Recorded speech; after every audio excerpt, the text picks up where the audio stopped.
Hello everyone and welcome to comfortable studies. मैं हूं Parul ma'am और आज हम क्लास 8th का साइंस का lesson number 15 some natural phenomena उसके कुछ इम्पॉर्टेंट पॉइंट्स के बारे में डिस्कस करेंगे।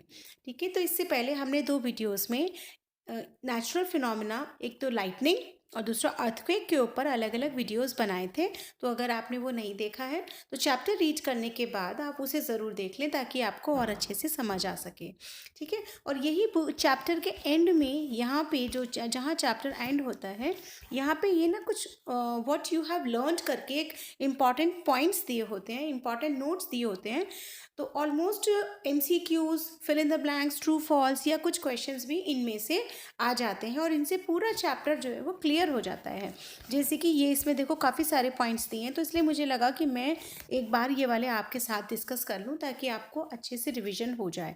अगर हमने टाइम कम है और चैप्टर नहीं भी पढ़ा है और हमारा एग्ज़ाम है या हमें कहीं अपियर होना है किसी ऐसे कंपटीशन में जिसमें ये इस चैप्टर से क्वेश्चंस आ सकते हैं, तो ये वाले पॉइंट्स बहुत हेल्पफुल रहते हैं।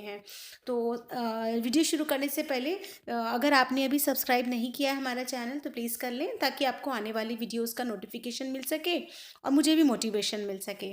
ठीक है, also like and share in your study group. So we don't waste time now and we start our video.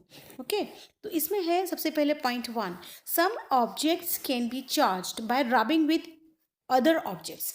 जैसे हमने जब चैप्टर रीड किया था उसमें हमने पढ़ा था कि सपोज ग्लास रॉड है, उसको अगर हम सिल्क पे या रेशम पे या किसी फर वाली फेदर वाली चीज़ पे किसी पे रब करेंगे, या फिर बलून को बलून से रब करेंगे, या फिर बलून को किसी कपड़े से जो सिल्क का स्टफ़ है या किसी और पे रब करते हैं, या फिर सिंपल है कि जो हम स्केल होता था जब हम बचपन में अपने बालों से उसको रगड़ते थे उसमें भी एक चार्ज आ जाता था जिससे कि छोटे छोटे पीसेस ऑफ पेपर उससे अट्रैक्ट होने लगते थे।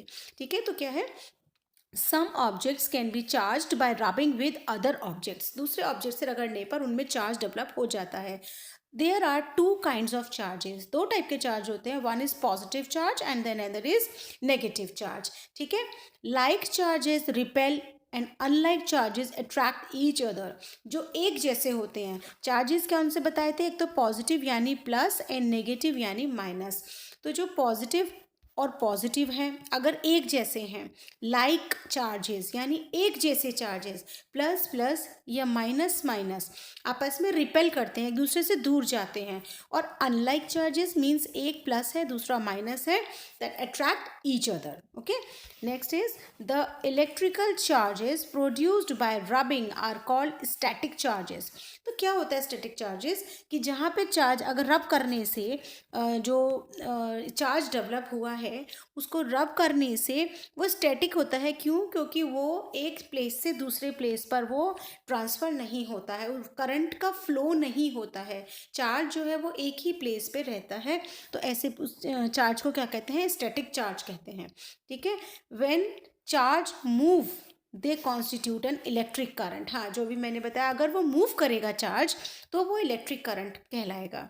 N electroscope may be use to detect whether a body is charge or not. Electroscope का यूज़ किया जाता है किस लिए, बॉडी चार्ज है या नहीं ये पता लगाने के लिए। The next is the process of transfer of charge from a charged object to the earth is called earthing.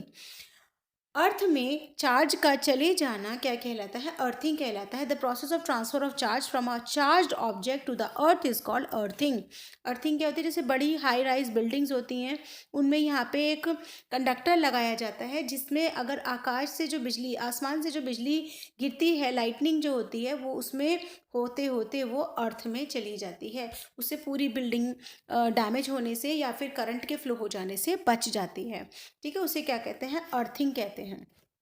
Next is the process of electric discharge between clouds and the earth और between different clouds causes lightning.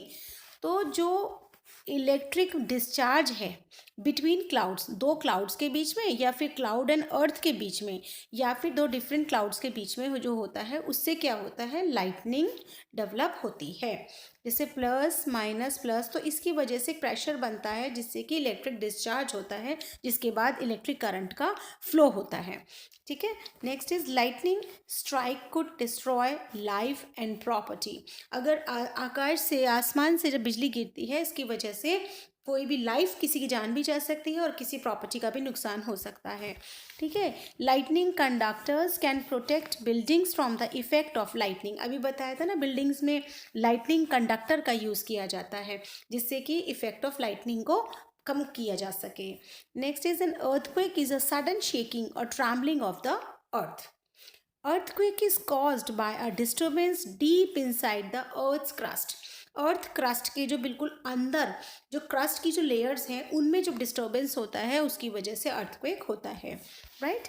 Next is it is not possible to predict the occurrence of an earthquake. Earthquake कब आएगा, कहाँ पर आएगा, इस चीज़ को predict नहीं किया जा सकता है।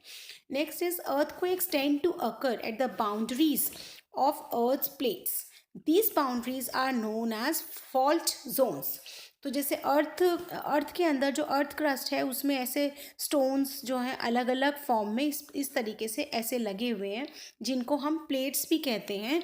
तो जब इनकी जो बाउंड्रीज होती है, लाइक ये वाला जो पोर्शन होता है, बाउंड्रीज वाला जो पोर्शन होता है, वहाँ पे जो अर्थक्वेक है वो ज़्यादा होते हैं। तो इन बाउंड्रीज को क्या कहते हैं? Fault zones. Right? Destructive energy of an earthquake is measured by Richter scale. Richter scale होता है, इसके बारे में वीडियो में हमने पहले समझाया था कैसे उसमें मेजर किया जाता है, और इसकी जो एनर्जी है वो मैग्नीट्यूड जो होता है वो उसमें मेजर किया जाता है। अगर 7 या 7 से ज़्यादा, 7 या 7 से ज़्यादा है तो रिक्टर स्केल, इट मीन्स कि बहुत ज़्यादा मैग्नीट्यूड का अर्थक्वेक आया था और काफ़ी डैमेज भी हुआ होगा।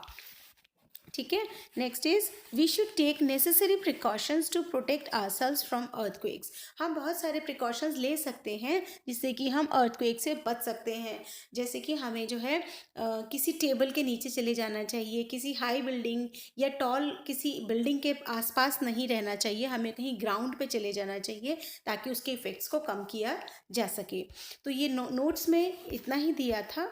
तो ये चैप्टर पूरा अगर पढ़ने के बाद आप ये नोट्स भी कंप्लीट कर लेते हैं तो इसके बाद में क्वेश्चन की भी मैं एक वीडियो बनाऊंगी जो इसी चैप्टर के ऊपर बेस्ड होंगे। कुछ क्वेश्चंस अगर आप उनको देख लेंगे तो आपको काफ़ी हेल्प मिलेगी। तो अगर आपको वीडियो अच्छा लगा है, आपको मेरा पढ़ाना ठीक लगा, तो प्लीज़ चैनल को सब्सक्राइब कर दें and also like and share this video. Okay, happy learning, bye bye.